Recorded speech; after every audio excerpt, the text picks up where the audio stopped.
Pencurian gamelan lagi-lagi terjadi, kali ini di Balai Banjar Giri Dharma, Jalan Dwarawati, Unggasan, Kuta Selatan, Badung. Peristiwa itu diketahui pada Sabtu 5 Maret, yakni setelah Hari Raya Nyepi dan Ngemak Geni.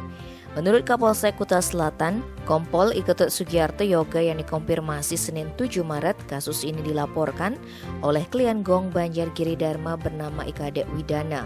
Adapun gamelan yang hilang itu berupa satu set reog yang berisi 12 biji.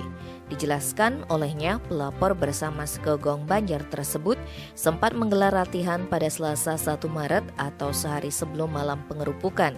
Kemudian setelah nyepi dan ngembak geni pada Sabtu 5 Maret pukul 15, sekegong hendak membersihkan ogoh-ogoh dan gamelan karena akan dipakai untuk parade di Garuda Wisnu Kencana.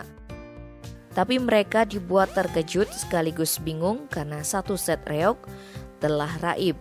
Dari pemeriksaan rekaman CCTV, pelaku dengan mudah mencuri gamelan karena cara penyimpanannya hanya ditaruh begitu saja di panggung terbuka Balai Banjar tanpa ada pengamanan atau dikunci. Tim Bali Express melaporkan.